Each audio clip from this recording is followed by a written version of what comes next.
It's an expression of a breakdown of the human mind and of a pathology that can run rampant and is doing so now.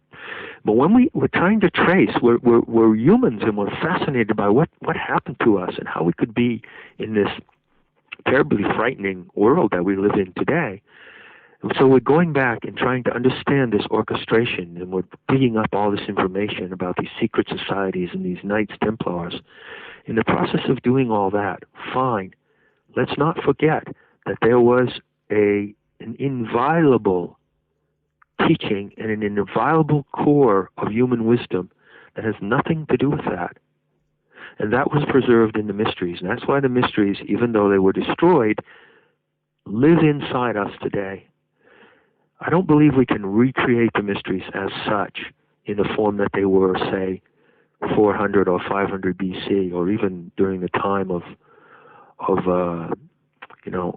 couple of centuries after the Christian era.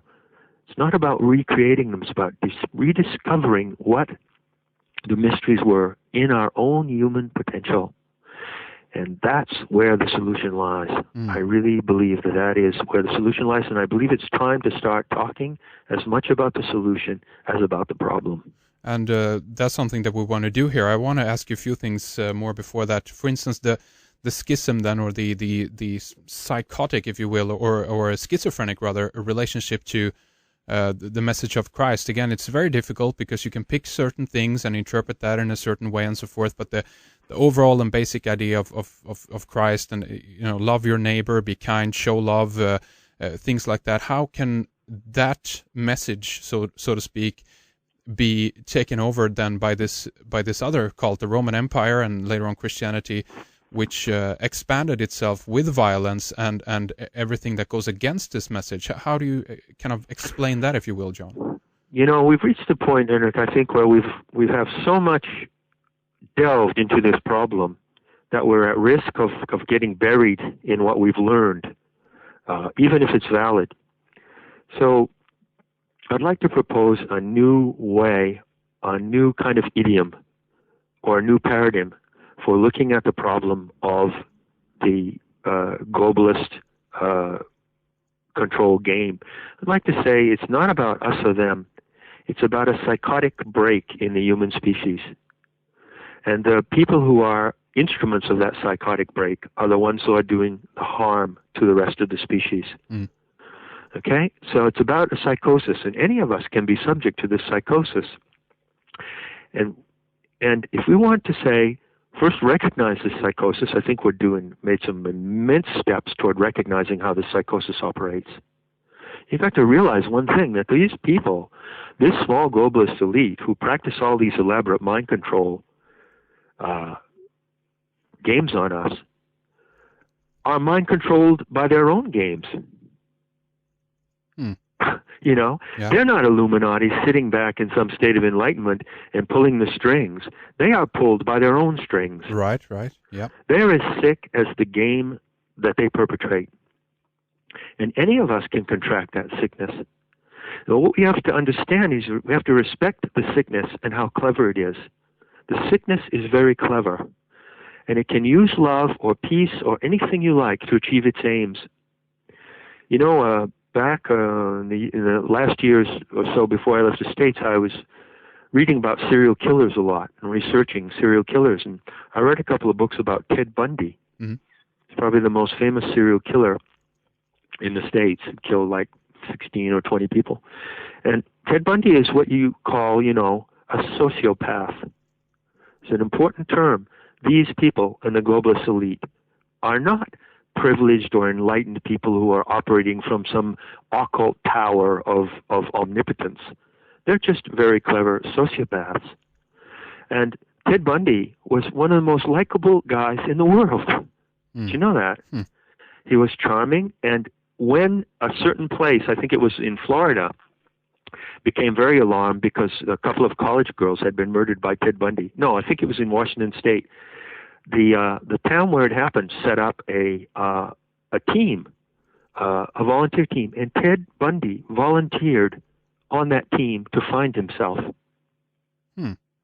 And he was one of the most affable and trusted members of the team that was looking for him. Now, you have to register that story just for a moment in your mind. That's the kind of people we're talking about. And they're the kind of people that can use the message of love to murder you with. And anybody can do that. Any human being can do that if they become demented enough. We're talking about a dementia, a planetary dementia. The globalist movement is not so much an orchestration of secret and powerful and privileged people. It's more or less a dementia breaking out in our species. And so we, of the species who do not want to succumb to that dementia and that psychosis, have to find, first of all, have to analyze it, recognize what it is, yes, respect it for its power, but find in ourselves the immunity to resist it and the power to defeat it. And we are at that moment.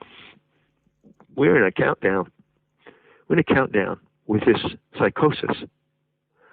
What is stronger, the power of love and enlightenment, and the power of the willingness to coexist, or this control syndrome? What is stronger? We are in the end time in that sense, in that we are in the end game of that process. And it's extremely important to understand, do not give these people, do not invest them with some mystical aura. They are monstrous, sick people, like a serial killer sociopath. They're like that. That's the kind of people we're talking about, and they're just human beings like you and I who happen to have succumbed to this particular psychosis. Now, it's true that there are methods and schools and lineages for preserving this psychosis. I mean, that's pretty weird. But they don't originate from the mystery schools. I can guarantee you that. Would you say that this elite that you're talking about are indeed then using certain, well, depends on how we define occult techniques, but let's leave it with that for now, occult techniques to progress this sickness or their agenda, meaning, I guess, then that the occult techniques they're using are hidden, as the word means. They're hidden to us because we are unaware of them, and therefore it's easy for us to recognize, they're using occult / esoteric knowledge to propel their agenda, John.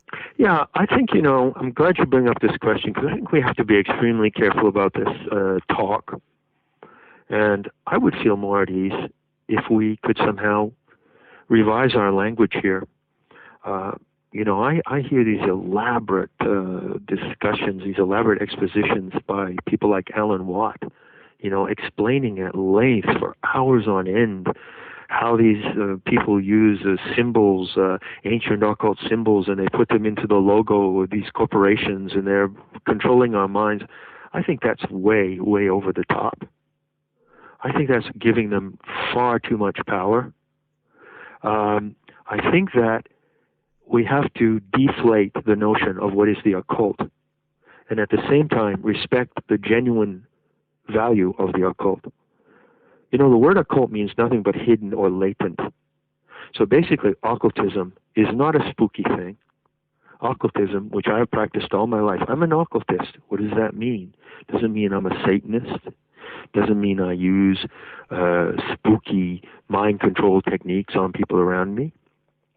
It means that I investigate and explore in the rationality and sanity of my mind the hidden potential of human beings. Occultism is about the hidden potential of human beings. And you can say that these globalist manipulators do use occultism in a certain sense, in that they know certain things about the power of suggestion and telepathy, and they know how to manipulate people largely through the subconscious. But any person who wants to make a study, who wants to dedicate 2 or 3 years of their life to studying the subconscious and all the things we know about it now, can learn everything that the Illuminati are using and 10 times more. Yeah. And use it for anything they like.